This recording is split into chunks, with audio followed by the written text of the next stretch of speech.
कांग्रेस अध्यक्ष मल्लिकार्जुन खड़गे के सांप वाले बयान पर पीएम मोदी ने निशाना साधा है।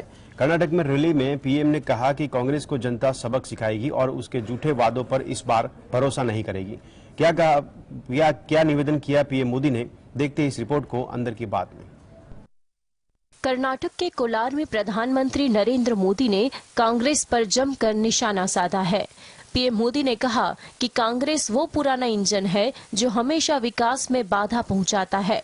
इसी के साथ मोदी ने कांग्रेस अध्यक्ष मल्लिकार्जुन खड़गे की आपत्तिजनक टिप्पणी पर भी पलटवार किया। कर्नाटक के कोलार में जनसभा को संबोधित करते हुए पीएम मोदी ने कांग्रेस अध्यक्ष मल्लिकार्जुन खड़गे के सांप वाले बयान पर हमला बोला।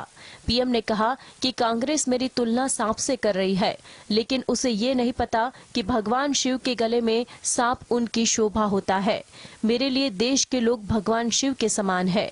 कांग्रेस पर निशाना साधते हुए पीएम ने कहा कि पुराने इंजन की तरह कांग्रेस भी विकास में हमेशा बाधा डालती है।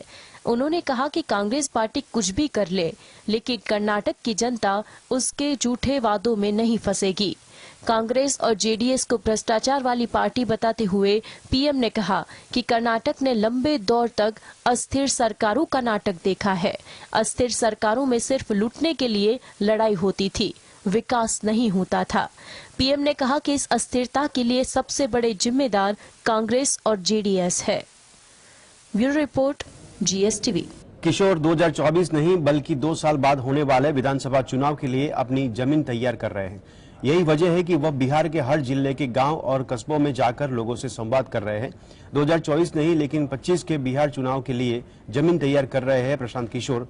क्या है पीके का प्लान, देखते हैं इस रिपोर्ट को अंदर की बात में। बिहार में जनसुराज पद यात्रा निकाल रहे प्रशांत किशोर के चुनावी मैदान में उतरने पर कई तरह के कयास लगाए जा रहे हैं। हालांकि पीके का 2024 का लोकसभा चुनाव लड़ने का कोई प्लान नहीं है। बताया जा रहा है कि वे 2025 में होने वाले बिहार विधानसभा चुनाव की तैयारी में जुटे हैं और पदयात्रा निकालकर अपनी जमीन तैयार कर रहे हैं। प्रशांत किशोर बिहार के अलग अलग इलाकों में घूमकर लोगों को आरजेडी, जेडीयू, बीजेपी और कांग्रेस की नाकामियों से पर्दा उठा रहे हैं। साथ ही नए बिहार का सपना भी दिखा रहे हैं। आइए जानते हैं कि आखिर पीके का असली प्लान क्या है। माना जा रहा है कि प्रशांत किशोर 2024 नहीं बल्कि 2 साल बाद होने वाले विधानसभा चुनाव के लिए अपनी जमीन तैयार कर रहे हैं। यही वजह है कि वह बिहार के हर जिले के गांव में और कस्बों में जाकर लोगों से संवाद कर रहे हैं। उनकी जनसुराज पद यात्रा बीते साल 2 अक्टूबर को शुरू हुई थी, जिसके लोकसभा चुनाव 2024 से पहले खत्म होने की संभावना नहीं है।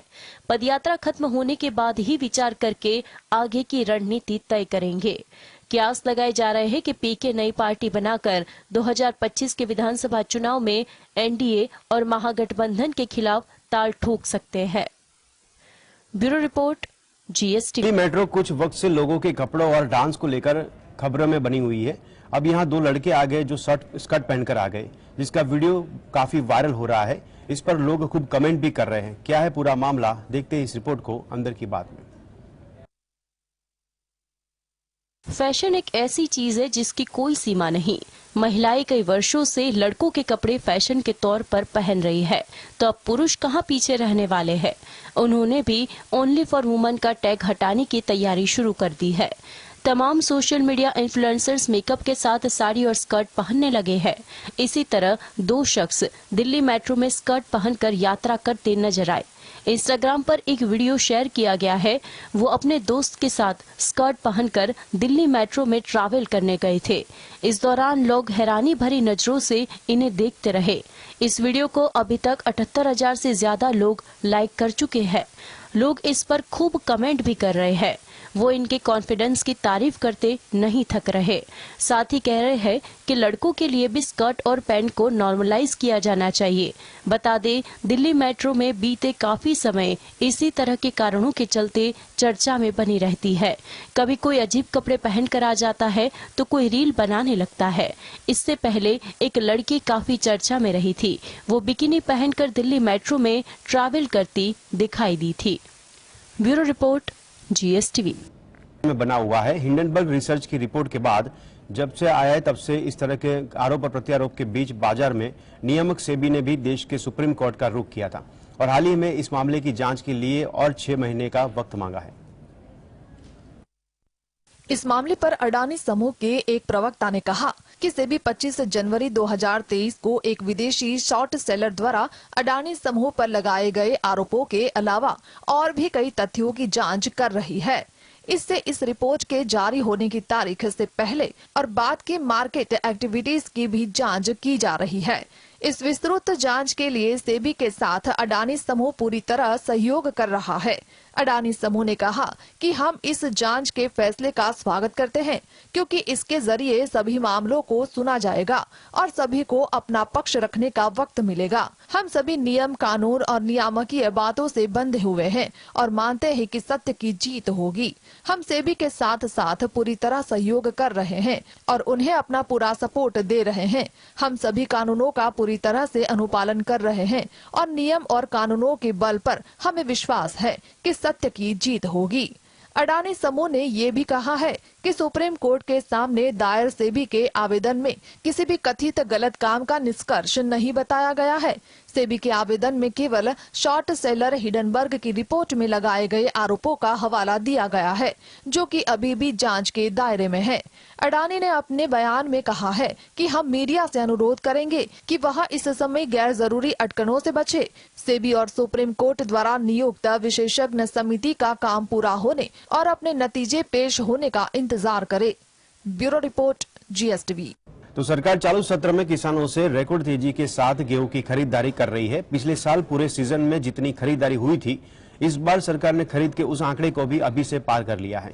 सरकार ने बीते दिनों में गेहूं की खरीद के आंकड़ों की आधिकारिक जानकारी दी है। सरकारी आंकड़ों के अनुसार अप्रैल में शुरू हुए चालू विपणन वर्ष में अब तक गेहूं की खरीदी 195 लाख टन तक पहुंच गई है, जो पिछले साल की कुछ खरीदी के स्तर से अधिक है। रबी विपणन सत्र हर साल अप्रैल को शुरू होता है और अगले साल मार्च तक चलता है, लेकिन थोक स्तर पर खरीदी अप्रैल से जून के बीच होती है। इसका मतलब हुआ कि 1 महीने से भी कम समय में पूरे पिछले सीजन से ज्यादा गेहूं की खरीदी हो चुकी है। सरकार ने बताया कि रबी विपणन सत्र 2022-23 में यानी अप्रैल 2022 में मार्च 2023 के दौरान 188 लाख टन गेहूं की खरीदी हुई थी। वही चालू विपणन सत्र में 26 अप्रैल तक ही गेहूं की खरीदी 195 लाख टन की खरीदी हो चुकी है। यानी 1 अप्रैल से शुरू हुई रबी विपणन सत्र 2023-24 के दौरान गेहूं की खरीदी पहले ही रबी विपणन सत्र 2022-23 की कुल खरीदी स्तर को लांघ चुका है। सरकार का कहना है कि गेहूं की सरकारी खरीदी में इस तेजी से काफी हद तक किसानों को फायदा हुआ है। चल रहे गेहूं खरीदी कार्यों के दौरान लगभग 41,148 करोड़ रुपए का MSP पहले ही लगभग 14.96 लाख किसानों को दिया जा चुका है। आंकड़ों के अनुसार इस रिकॉर्ड खरीदी में प्रमुख योगदान 3 गेहूं उत्पादक राज्य पंजाब, हरियाणा और मध्य प्रदेश ने दिया है। इस साल अब तक पंजाब में जहां 89.79 लाख टन गेहूं की खरीदी हुई है, वहीं हरियाणा में 54.26 लाख टन और मध्य प्रदेश में 39.46 लाख टन का योगदान दिया है। कारणों की बात करें तो सरकार ने बेमौसम बारिश के चलते इस साल खरीदी में गुणवत्ता को लेकर किसानों को रियायत दी है। ऐसा देखा जाता है कि बेमौसम बारिश होने से गेहूं की फसल प्रभावित होती है और उनकी चमक कम हो जाती है। इसी कारण सरकार ने गुणवत्ता के मोर्चे पर रियायत दी है, जो तेज खरीदी का मुख्य कारण है। Bureau report. 23 फरवरी को मुंबई दिल्ली उड़ान के दौरान एक पायलट की एक महिला मित्र के कॉकपिट में आने की घटना की सूचना समय पर नहीं देने के मामले में एयर इंडिया के मुख्य कार्यपालक अधिकारी कैंपेबल विल्सन को कारण बताओ नोटिस भेजा गया है। एक वरिष्ठ अधिकारी ने यह जानकारी दी और बताया कि एयर इंडिया के सुरक्षा, रक्षा और गुणवत्ता परिचालन प्रमुख हेनरी डोनहॉय को भी कारण बताओ नोटिस भेजा गया है। उड़ान के चालक दल के एक सदस्य ने DGCA को शिकायत दी थी कि पायलट ने अपनी महिला मित्र को कॉकपिट में आने की अनुमति दी थी। DGCA के एक अधिकारी ने बताया कि घटना की सूचना समय पर नहीं देने के लिए एयर इंडिया के CEO और उड़ान सुरक्षा के प्रमुख को 21 अप्रैल को ही कारण बताओ नोटिस जारी किया गया था। अधिकारी ने बताया कि इसके अलावा मामले की जांच में भी देरी हो गई है। दोनों अधिकारियों को नोटिस का जवाब देने के लिए 15 दिन का समय दिया गया है। एयर इंडिया की ओर से फिलहाल कोई बयान नहीं आया है।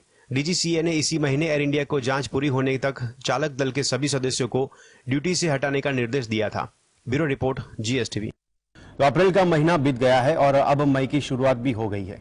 हर महीने की शुरुआत में कुछ बदलाव होते हैं जो आपके खर्च से जुड़े होते हैं। इस बार मई की पहली तारीख से 4 बड़े बदलाव हुए हैं जिसका असर आपकी जेब पर भी पड़ेगा। आइए जानते हैं ये बदलाव कौन से हैं। रसोई गैस सिलेंडर की कीमतों में बदलाव हो सकता है। इसके अलावा गुड्स एंड सर्विस टैक्स यानी कि GST से लेकर म्यूचुअल फंड से जुड़े नियमों में बदलाव होने जा रहे हैं। मार्केट रेगुलेटरी बॉडी सेबी ने म्यूचुअल फंड कंपनियों से कहा है कि वे सुनिश्चित करें कि निवेशक उसी ई-वॉलेट का इस्तेमाल म्यूचुअल फंड में निवेश के लिए करे जिसका KYC पूरा हो। यह नियम 1 मई से लागू हो गया है। इसके बाद निवेशक KYC वाले ई-वॉलेट से ही निवेश कर सकते हैं। KYC के लिए आपको अपना पैन नंबर, मोबाइल नंबर और बैंक की डिटेल्स देनी होती है। इन सभी डिटेल्स के साथ KYC के लिए एक फॉर्म भरना होता है। इस मई से कारोबारियों के लिए GST में बड़ा बदलाव होने जा रहा है। नए नियम के अनुसार अब 100 करोड़ रुपए से अधिक के टर्नओवर वाली कंपनियों के लिए 7 दिनों के अंदर ट्रांजैक्शन की रसीद को इंक्वायरी रजिस्ट्रेशन पोर्टल पर अपलोड करना होगा। इसे अनिवार्य बना दिया गया है। अभी तक इस काम के लिए कोई समय सीमा तय नहीं थी। वहीं देश के सबसे बड़े सरकारी बैंकों में से एक पंजाब नेशनल बैंक ने ATM से ट्रांजैक्शन से जुड़े नियमों में बदलाव करने का ऐलान किया है। पंजाब नेशनल बैंक के ग्राहकों के खाते में ATM से पैसे निकालते वक्त बैलेंस नहीं है तो फिर ट्रांजैक्शन फेल होने के बाद बैंक की ओर से 10 रुपए के साथ GST जोड़ कर लिए जाएंगे। Bureau report, GSTV। भारतीय वन्य जीव संस्थान के एक पूर्व अधिकारी ने दावा किया है कि मध्य प्रदेश के क्रोनो नेशनल पार्क में अफ्रीका से लाए गए चीतों के लिए पर्याप्त जगह नहीं है। दरअसल 1 महीने की भीतर चीतों की मौत के बाद चिंता की लकीर खींचने लगी है। कुनो नेशनल पार्क 748 वर्ग किलोमीटर के एरिया में फैला हुआ है, जिसमें से 487 वर्ग किलोमीटर बफर जोन में आता है। इस पर एक्सपर्ट्स की राय है कि एक चीता को अपनी आवाजाही के लिए लगभग 100 वर्ग किलोमीटर की जरूरत होती है। इसलिए यह भी सुझाव दिया गया कि मेटा पॉपुलेशन के रूप में प्रबंधित कई आबादी को स्थापित करना महत्वपूर्ण है, जहां जानवरों को एक स्थान से दूसरे स्थान पर ले जाया जाता है। एक्सपर्ट के मुताबिक केवल 750 वर्ग किलोमीटर का एरिया पर्याप्त नहीं है। एक के बाद एक 2 पीढ़ियों को इधर से उधर शिफ्ट करने को मेटा पॉपुलेशन कहते हैं, जिसमें 1 या 3 चीते होते हैं, जिससे कि जेनेटिक एक्सचेंज होता रहे। ये एक इम्पोर्टेंट एक्सरसाइज है। इसके बिना हम अपने देश में चीतों को मैनेज नहीं कर सकते। इसके लिए KNP एक साइट है। राजस्थान में मुकुंदरा हिल्स टाइगर रिजर्व एक साइट है। मध्य प्रदेश में गांधी सागर अभ्यारण्य और नैरादेही वन्य जीव अभ्यारण्य, ये जो जगह है, इनमें से हर साइट अपने आप में सक्षम नहीं है। Bureau report, GSTV। यूरोप में साल भर से भी ज्यादा समय से जारी रशिया यूक्रेन वॉर ने पूरी दुनिया पर असर डाली है। खासकर अर्थव्यवस्था और व्यापार के मामले में तो नए समीकरण उभर कर सामने आए हैं। यह संकट एक तरफ कई देशों के लिए खाने पीने की चीजों की कमी का कारण भी बना है, तो दूसरी ओर कुछ देशों का फायदा भी हुआ है। जैसे कि भारत की बात करें तो जारी संकट के बीच अपना देश यूरोप के लिए ईंधन का सबसे बड़ा सप्लायर बन गया है। न्यूज एजेंसी ANI ने एनालिटिक्स फर्म कैपलर के डेटा का हवाला देते हुए एक ताजी खबर में कहा कि अप्रैल महीने के दौरान यूरोप के लिए भारत रिफाइंड ईंधनों का सबसे बड़ा आपूर्तिकर्ता बनकर उभरा है। यह बदलाव ऐसे समय हुआ जब भारत एक तरफ रूस से रिकॉर्ड मात्रा में कच्चे तेल की खरीद कर रहा है। पिछले साल फरवरी में रूस ने अपने पड़ोसी देश यूक्रेन पर हमला किया था। इसके बाद से अब तक पूर्वी यूरोप में जंग जारी है। इस हमले के कारण अमेरिका और यूरोप की कई प्रमुख अर्थव्यवस्थाओं ने रूस के ऊपर आर्थिक पाबंदियां लगाई है, साथ ही रूस के साथ व्यापारिक ताल्लुकात कम किए हैं। यूरोप ईंधन के मामले में रूस पर निर्भर रहता आया है। बदले हालात में यूरोप ने रूस से रिफाइंड ईंधनों की खरीद बंद की है, तो अपनी ऊर्जा जरूरतों को पूरा करने के लिए भारत पर उसकी निर्भरता बढ़ी है। कैपलर के आंकड़ों के अनुसार यूरोप ने अप्रैल महीने के दौरान भारत से हर दिन औसतन 3.60 लाख बैरल से ज्यादा रिफाइंड फ्यूल की खरीदी की। यह आंकड़ा सऊदी अरब से की गई औसतन खरीद से ज्यादा है। रिफाइंड फ्यूल इन पेट्रोलियम उत्पादों को कहा जाता है जिन्हें कच्चे तेल के परिशोधन के बाद तैयार किया जाता है।